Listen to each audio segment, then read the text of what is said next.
दोस्तों, आपने देखा होगा कि तरह तरह के फल हमें देखने को मिलते हैं। प्याज है, गाजर है, मूली है, शलजम है, चुकंदर है। इस तरह के कई ढेर सारे आकार के हमें फल या सब्जियां देखने को मिलती हैं। तो क्या हमने कभी सोचा है कि पौधे के तो 3 ही भाग होते हैं, जड़, तना और पत्ती। तो ये अलग अलग रूप के फल या ऐसी सब्जियां हमें कैसे मिलती हैं? तो ये जो सब्जियां आपको दिखती हैं, ये सब्जियां जड़ों या तनों का रूपांतरण है। यानी कि जब भी कोई मॉडिफिकेशन हो जाता है, नवीनीकरण हो जाता है जड़ में या तने में, तो इस तरह के ऐसे फल या सब्जियां हमें देखने को मिलती हैं। तो दोस्तों, मैं हूं जितेंद्र मिश्रा, ब्रिलियंट विजन में आपका स्वागत करता हूं। लास्ट वीडियो में हम लोगों ने स्टडी की थी पत्तियों के प्रकार यानी leaf system of the plant, जिसमें हमने सरल पत्ती यानी सिंपल लीफ, संयुक्त पत्ती यानी कंपाउंड लीव्स और इनके लगने का क्रम और इनके प्रकार की डीप स्टडी की थी। अगर आपने वो वीडियो देखी है तो बहुत अच्छी बात है, क्योंकि आपको ये वीडियो समझ में आएगी। अगर नहीं देखी है तो प्लीज़ उसको ज़रूर देख लीजिएगा, आपके लिए मोस्ट इंपॉर्टेंट भी है। मैंने इसका लिंक आई बटन में दे रखा है, जिसमें जा करके आप उसको देख लीजिएगा।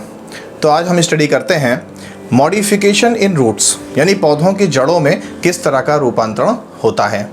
तो आपने देखा होगा कि पौधे भोजन के संचय के लिए यानी स्टोरेज ऑफ एनर्जी और on the basis of function यानी कार्य के आधार पर और ऊर्जा संचय के आधार पर पौधे अपनी जड़ों में तरह तरह का रूपांतरण करते हैं। इसी को मॉडिफिकेशन ऑफ रूट्स बोलते हैं।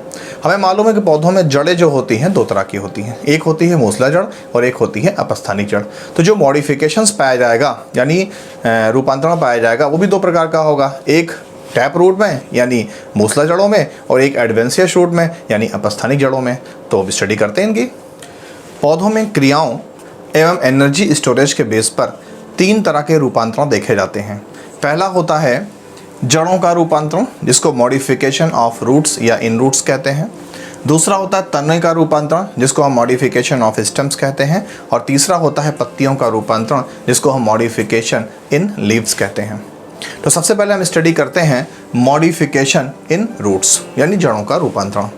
हमें पता है कि जो पौधे का जो भी भाग भूमि के भीतर रहता है, यानी जो भी जियो निगेटिव होता है, यानी कि निगेटिव यानी ऋणात्मक गुरुत्वानुवर्तन गति करता है। इसका हिंदी मतलब समझ लीजिए, जो भी पौधे का भाग गुरुत्व की ओर यानी पृथ्वी की ओर गति करता है उसको गुरुत्वानुवर्तन गति कहते हैं, या इंग्लिश में बोलते हैं जियोट्रॉपिज्म।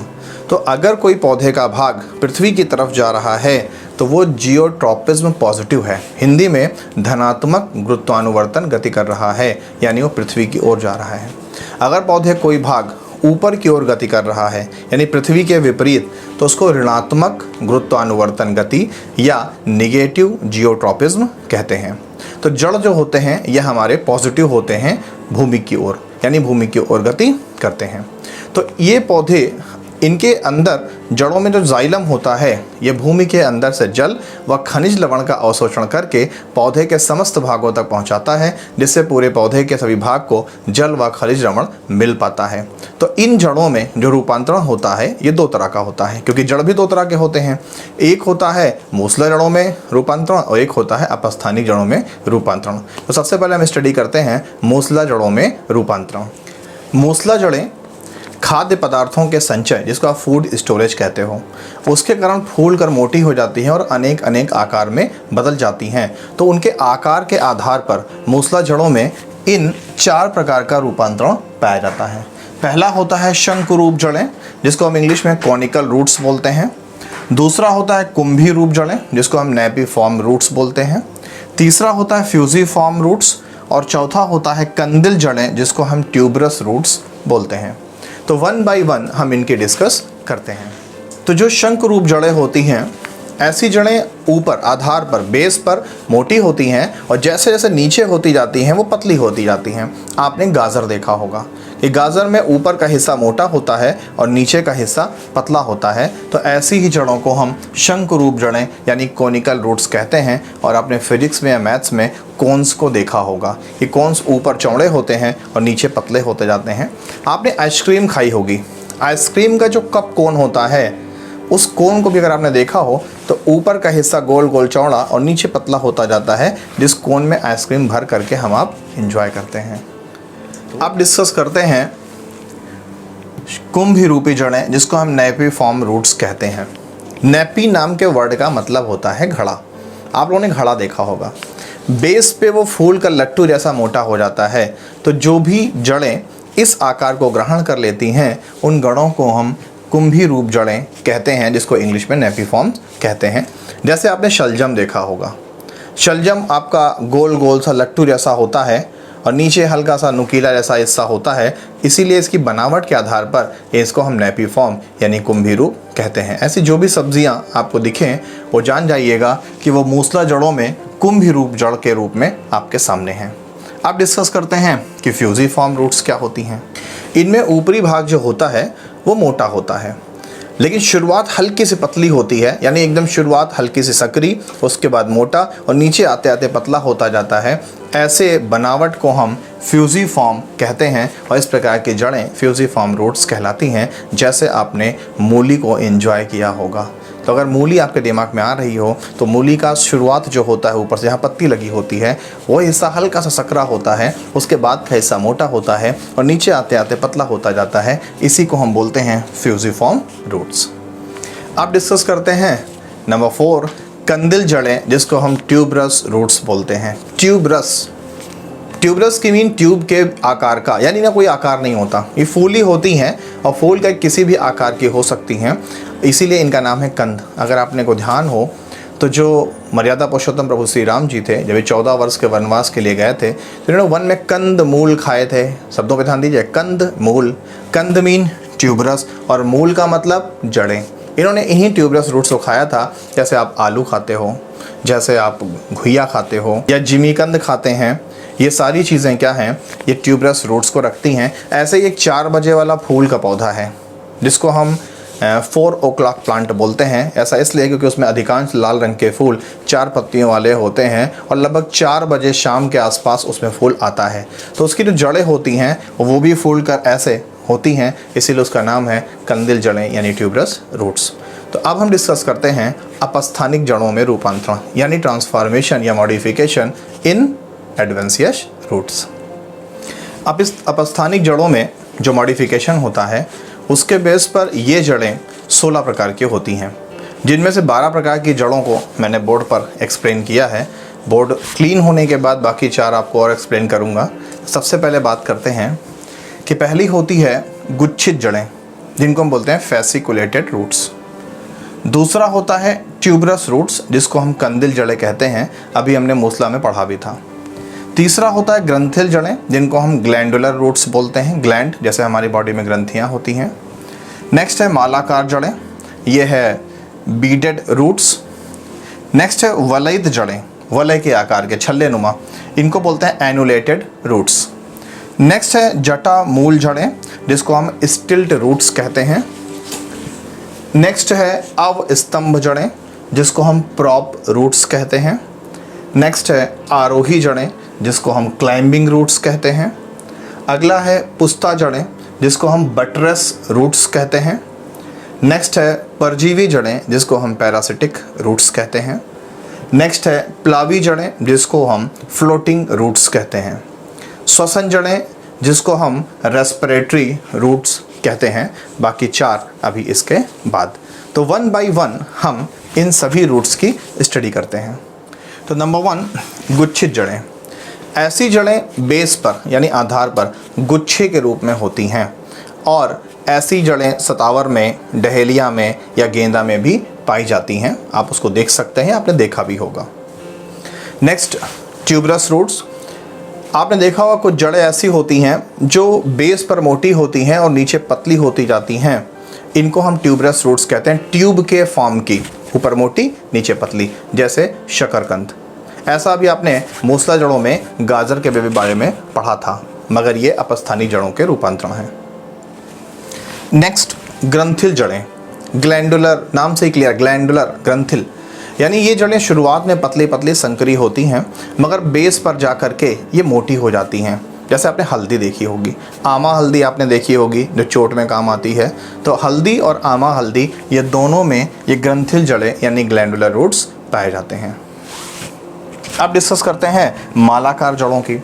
ये जड़ें माले के मनके जो नहीं होते हैं जिसको लोग गिनते हैं, तो माले के मनकों जैसी थोड़ी थोड़ी दूर पर मनकों जैसी जुड़ी होती हैं। जैसे आपने करेला की जड़ों को देखा होगा, अगर नहीं देखा है तो करेला बहुत कॉमन सा सब्ज़ी है जिसको आप देख सकते हो। तो और कोशिश भी कीजिए कि साइंस को कभी भी पढ़िए तो जो आपके आसपास जनरल प्रैक्टिकल्स हो सकते हैं उन प्रैक्टिकल्स के अकॉर्डिंग पढ़िए।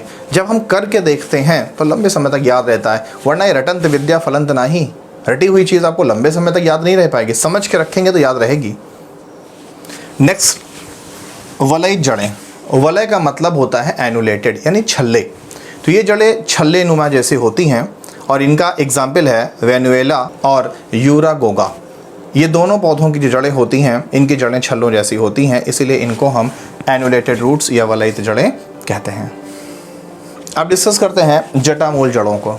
नाम से क्लियर है, जटामूल यानी कि मूल मीन जड़, जड़ की जटाओं से निकलती हैं। तो ऐसी जो जड़ें होती हैं ये जड़ के पास जो तने होते हैं वहाँ के पार्श्व से, पार्श्व का मतलब होता है लेटरल, बगल से निकलती हैं। जैसे आपने गन्ने में देखा होगा, आपने मक्के में देखा होगा, इन सब में तने के बेस पर जड़ें ऐसे ऐसे किनारे किनारे निकल कर फैली होती हैं और एक ऐसा सा बेस बना देती हैं। मेरी उंगलियों पर ध्यान दीजिए, ऐसा बेस बना देती हैं, इसीलिए इनका नाम है जटामूल जड़ें। मूल यानी जड़ की जटाएं। अब डिस्कस करते हैं अवस्तंभ जड़ों की। ये जड़ें तने से निकलती हैं और तने से लटकती हुई भूमि के अंदर प्रवेश कर जाती हैं और ये तना वापस जड़ में परिवर्तित हो जाता है, इसलिए इनका नाम है अवस्तंभ जड़ें, क्योंकि ये स्तंभ है यानी स्टेम का हिस्सा है, तने का भाग है। ऐसा आपने बहुत कॉमनली बरगद में देखा होगा कि बरगद के लंबी लंबी लताएं निकलती हैं, मजबूत होती हैं और वो कुछ लंबे समय के बाद ज़मीन के भीतर घुस जाती हैं और एक मजबूत खंभे जैसा पेड़ को सपोर्ट करती हैं। तो ये भी अपस्थानिक जड़ों का एक रूपांतरण है जिसको हम अवस्तंभ जड़ें या प्रॉप रूट्स कहते हैं। अब डिस्कस करते हैं आरोही जड़ों को, क्लाइंबिंग रूट्स। नाम से क्लियर है, क्लाइंबिंग चढ़ाई करने वाले, यानी ऐसे जड़ें जो किसी सहारे के द्वारा अपने आप को ऊपर बढ़ाती हैं या पौधे को सहारा प्रदान करती हैं, ऐसे जड़ों को हम क्लाइंबिंग रूट्स कहते हैं। ये जड़ें हमेशा पत्तियों के पार्श्व से, पार्श्व का मतलब होता है पर्व, पर्व मीन नोड से निकलती हैं और इनमें चिपचिपे एक पदार्थ होता है जो हवा के साथ सूख जाता है और सूख कर कठोर हो जाता है, जिससे इन तनों को या इन जड़ों को सहारा मिलता है। और ऐसी जड़ें आपने बेल में देखी होगी, अमर बेल जिसको बोलते हैं, मनी प्लांट में आपने देखा होगा, इन सब में इस तरह की जड़ें पाई जाती हैं जो किसी के सहारे से आगे बढ़ती जाती हैं। अब डिस्कस करते हैं पुष्ता जड़ों की। ये जड़ें जड़ों से निकल करके पृथ्वी के ऊपर मोटी मोटी उभर कर फैल जाती हैं, जिससे पौधे के बेस का क्षेत्रफल बढ़ जाता है। जैसे मेरी उंगलियां आपको दिख रही होंगी, तो ऐसे उंगलियों की तरीके ये ज़मीन पर उभरी उभरी हमें दिखती हैं। इससे पौधों का क्षेत्रफल बढ़ जाता है और पौधा ज़मीन में बहुत ही मजबूती के साथ रुका रहता है। ऐसी जड़ें आपने गुलमोहर में देखी होंगी। गुलमोहर एक ऐसा पौधा है जो हमारे आसपास मिलता है। इंडियन रबर में देखा होगा, रबर प्लांट जिससे रबर मिलता है, और देसी बादाम पौधे में भी इस तरह की जड़ें मिलती हैं, इनको आप देख सकते हैं। अब डिस्कस करते हैं मोस्ट इम्पॉर्टेंट रूट की, जिसको हम बोलते हैं परजीवी जड़ें। परजीवी जड़ें वो जड़ें होती हैं, पहली बात तो ये उन पौधों में पाई जाती हैं जिन पौधों के पास फोटोसिंथेसिस प्रोसेस यानी प्रकाश संश्लेषण क्रिया नहीं होता, उनमें भोजन का निर्माण नहीं होता। तो ऐसी पौधों से जो निकली हुई जड़ें होती हैं ये पोषक पौधे के यानी किसी दूसरे पौधे के जड़ों में घुस जाती हैं और वहाँ से ये जल और खनिज लवण लेती हैं और साथ में ही फोटोसिंथेसिस प्रोसेस से बना हुआ खाना भी उस पौधे से प्राप्त करती हैं। इनके पास एक होस्टोरियम नाम का हिस्सा होता है जिसको हम चूषक कहते हैं। उसी चूषक के सक्शन के द्वारा ये उस दूसरे पौधे के खनिज लवण को और भोजन को अवशोषित करते हैं। इस प्रकार की जड़ें हमारे बेल में पाई जाती हैं, चंदन में पाई जाती हैं, तो इसीलिए इनका नाम है परजीवी जड़ें, यानी कि पराये जीवों पर ये जीवित रह करके अपने पोषण को प्राप्त करती हैं। ये आपके सेमेस्टर एग्जाम के लिए और साथ ही बोर्ड एग्जाम के लिए मोस्ट इम्पॉर्टेंट है। अब डिस्कस करते हैं प्लावी जड़ों की, जिसको हम फ्लोटिंग रूट्स कहते हैं। प्लावी का मतलब तैरना। तो कुछ ऐसे पौधे होते हैं जिनके जो तने होते हैं, जो पानी में फैले हुए तने होते हैं, उन तनों से रोम युक्त हेयर लाइक कुछ रूट्स निकल आती हैं और ये रूट्स उसी पानी से जल और खनिज का अवशोषण करने लगती हैं और साथ में ही पौधों को तैरने में मदद करती हैं। इसीलिए इन जड़ों को हमने प्लावी जड़ें कही हैं। और ऐसी जड़ें आपने सिंघाड़ा में बहुत ही कॉमनली देखा होगा और सिंघाड़ा का पौधा आपने तालाब में भी और अपने घरों में भी सिंघाड़ा आपने खाया होगा।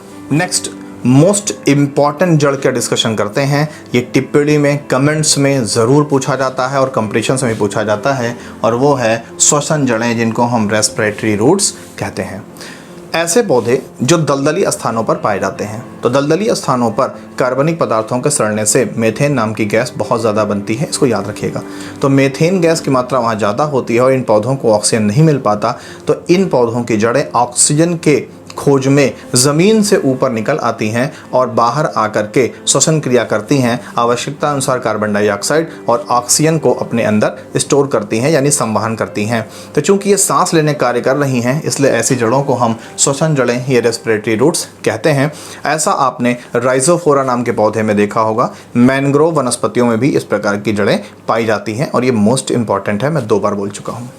नेक्स्ट मोस्ट इम्पॉर्टेंट जड़ की स्टडी करते हैं और उस जड़ का नाम है अधिपादप जड़ें। अधि मीन हाफ और पादप मीन प्लांट्स। ये ऐसे पौधे होते हैं जो पूर्ण पौधे नहीं होते हैं, यानी उनमें जड़ का अभाव होता है और ऐसी दशा में ये पौधे किसी दूसरे पेड़ के आसपास लटके होते हैं और इनकी तनों से कुछ वायवीय शाखाएं निकलती हैं जो ज़मीन से और हवा में मौजूद जो जल और खनिज लवण है और नमी है, इसको अवशोषित करती हैं। ऐसी लटकती हुई जड़ों को हम वेलामेन टिश्यू, हिंदी में वेलामेन ऊतक कहते हैं, जैसे वेंडा और आर्किड नाम के पौधे की जड़ें। मोस्ट इम्पॉर्टेंट है कि वेलामेन ऊतक कहाँ पाया जाता है या वेलामेन टिश्यू कहाँ पाया जाता है। तो ये अधिपादप यानी एपीफाइट्स में पाया जाता है और ये नमी और जल और खनिज का अवशोषण करती हैं, मगर जड़ से नहीं करती हैं, वायु में मौजूद नमी को अवशोषित करती हैं। मोस्ट इम्पॉर्टेंट है। अब डिस्कस करते हैं पर्णमूल को। नाम से क्लियर है, पर्ण मीन पत्ती और मूल मीन जड़। कुछ ऐसे पौधे होते हैं जिनकी गूदेदार पत्तियों से कुछ जड़ें निकल आती हैं और उन जड़ों से नया पौधा भी बनाया जा सकता है। ऐसी जड़ों को हम पर्णमूल जड़ें कहते हैं, जैसे आपने अजूबा में देखा होगा। और इसीलिए इन जड़ों को हम प्रजनन जड़ें या रिप्रोडक्टिव रूट्स कहते हैं, जो कि मोस्ट इम्पॉर्टेंट है। टेट, सीटेट, सुपर टेट, इन सभी प्रकार की प्रतियोगी परीक्षाओं में आपसे पूछा जाता है कि रिप्रोडक्टिव रूट्स किसे कहते हैं, तो पर्णमूल को कहते हैं और ये अजूबा में पाया जाता है। आपने कभी अपने घरों में देखा हो तो आपने अजूबा की पत्ती को काटे कहीं लगा दिया है तो नया पौधा निकल आएगा। नहीं किया है, करके देखिएगा। अजूबा बहुत ही कॉमन पौधा है, कहीं भी मिल जाएगा। नेक्स्ट मोस्ट इम्पॉर्टेंट रूट है, मोस्ट इम्पॉर्टेंट, जिसको आप वेरी वेरी मोस्ट इम्पॉर्टेंट भी कह सकते हो, और वो है गांठ युक्त जड़ें, जिसको हम नोडुलेटेड रूट्स कहते हैं।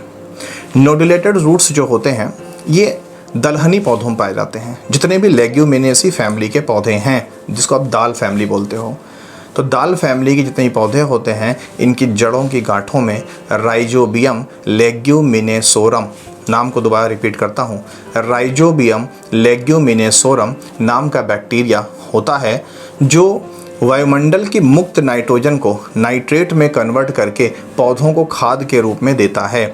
इसीलिए आपने गौर किया हो तो जो भी दाल लगाए जाते हैं खेतों में, उनको यूरिया बहुत कम देने की आवश्यकता होती है, या समझदार किसान यूरिया देते ही नहीं हैं। और जब कभी दाल की फसल काट ली जाती है तो उसके जड़ों को खेत में ही छोड़ दिया जाता है, क्योंकि उसके अंदर ये राइजोबियम लेग्यूमिनेसोरम नाम का बैक्टीरिया होता है, जो नाइट्रोजन का फिक्सेशन यानी नाइट्रोजन का स्थिरीकरण करता है। तो ये बैक्टीरिया जड़ों में जहाँ पर रहते हैं वहाँ पर नोड्यूल्स बन जाती हैं, गांठें बन जाती हैं, ये उनका घर होता है।